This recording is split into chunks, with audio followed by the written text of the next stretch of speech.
The first sign that the ground was shifting beneath the Quartermain estate came not with a bang, but with the soft, paper-dry whisper of a sealed envelope in Tracy Quartermain's hands. It was heavier than it looked, weighted by decades of grudges and affections that only a family like the Quartermains could accumulate. She paused in the glow of a late afternoon window, the light pooling over the seal like a blessing or a warning, and understood, before she even slid it open, that nothing in Port Charles would feel steady again. Inside lay Monica's true testament, a meticulous codicil that rewrote the fate of a house which had been fought over like a country and defended like a crown. The document was elegant in its simplicity and unmistakable in its intent. Monica had never meant to surrender the family home to Veronica Ronnie Bard, never intended to bless a transaction greased by haste and hubris.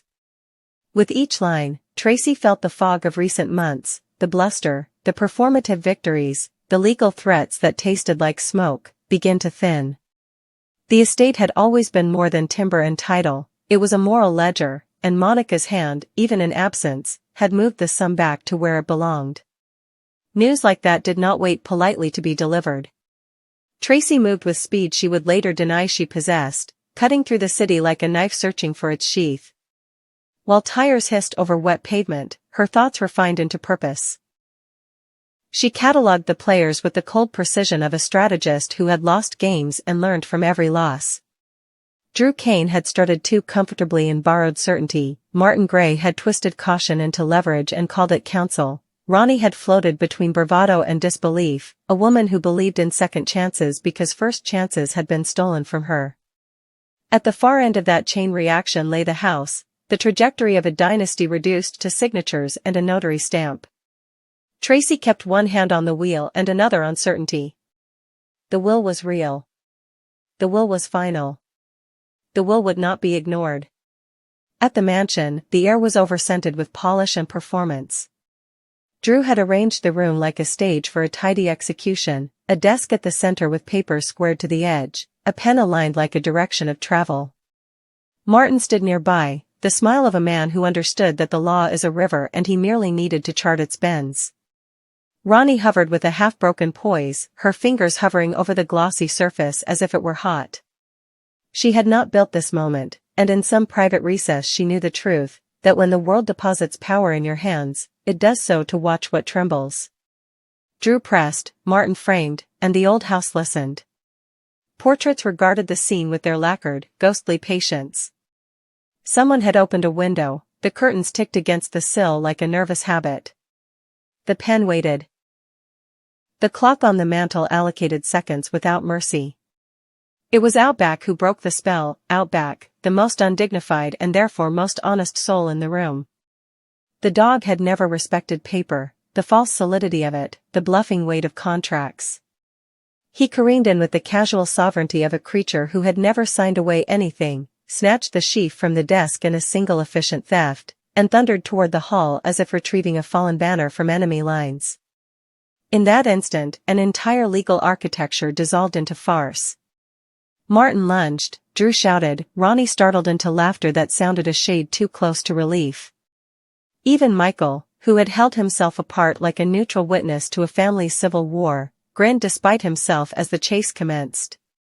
For a handful of seconds the mansion felt oddly human, the kind of place where absurdity elbows in among solemn vows, a reminder that life never obeys the choreography of a plan.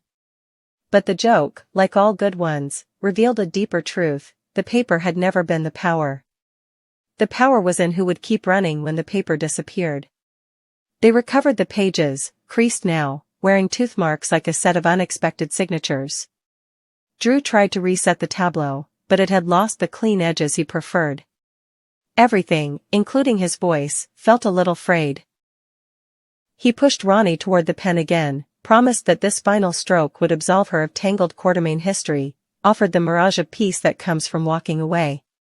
Martin narrated the path forward as if reading from a map he alone could see, sign, file, finalize. Close your eyes, it will be over quickly. Yet hesitation is a stubborn country, and Ronnie stood on its border with a posture that announced she had seen too many doors slam behind her to mistake relief for freedom.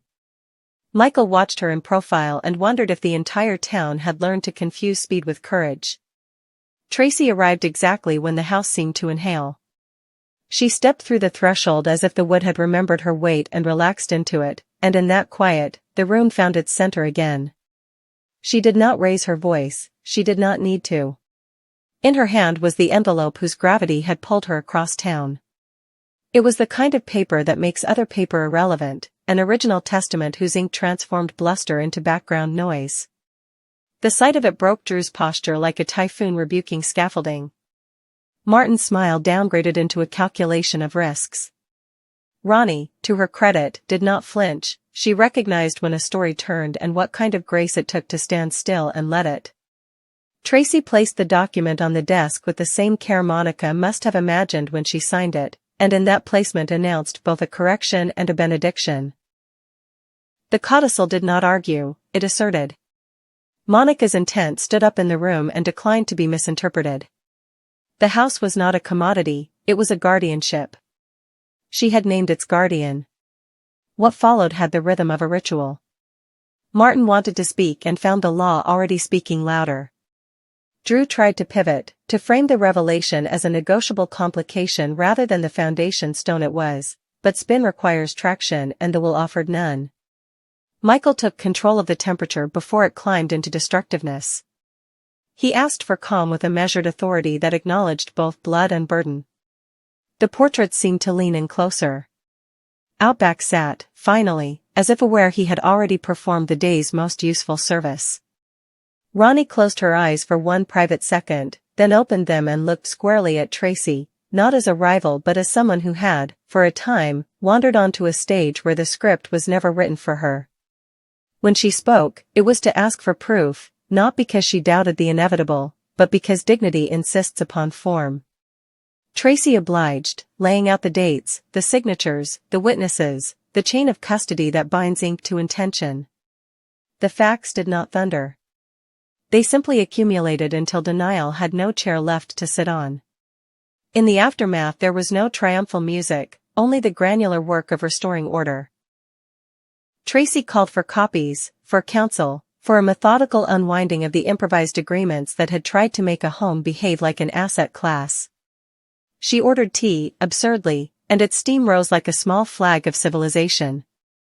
She spoke of stewardship rather than victory, of Monica's faith not as a weapon but as a charge. With each directive, the house sounded more like itself. Hallways relaxed.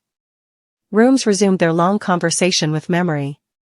Even the light seemed to settle into its customary angles, that particular quartermain geometry that made everything appear sharper, truer, as if reflection itself had decided to stop lying.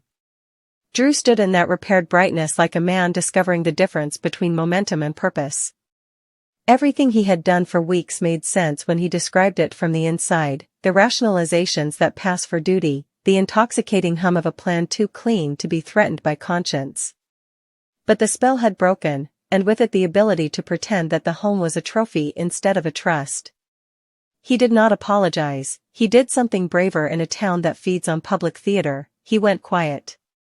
Martin, who never confuses defeat with the end of a story, gathered the edges of the moment with professional care, already stitching narratives that would minimize liability and preserve the dignity of clients who had marched enthusiastically into a cul-de-sac. Ronnie, released from the pen's gravity, touched the tooth-marked corner of the near-signed papers and smiled at the proof that sometimes fate arrives wearing a ridiculous grin and a wagging tail. The practicalities unfurled like maps. Filings would be retracted, claims would be vacated, calls would be made to offices where blinds always seemed to be half-closed. Tracy outlined repairs the house needed, physical, symbolic, relational. Certain rooms would be aired, certain closets would be opened with care, certain ghosts would be told, gently, to stop moving the furniture at night. She spoke of dinners where chairs would be pulled out for those who had left in anger and might one day return in humility. She spoke of the old rules, not as a prison but as a grammar. In that grammar, family meant work, and work meant something other than empire. Monica's choice was not an indulgence. It was a demand that the home be a place where the next generation might learn to fail better and fight cleaner. Port Charles listened, because it always does when quartermain walls change their temperature. The news traveled through a dozen kitchens and over 100 cups. It glowed on phone screens in the blue hour. It became the newest angle at bars that pretend not to care about money while drinking the evidence of it. Some cheered, some sneered, all understood. Power had tilted, but what mattered was the intent that accompanied the tilt.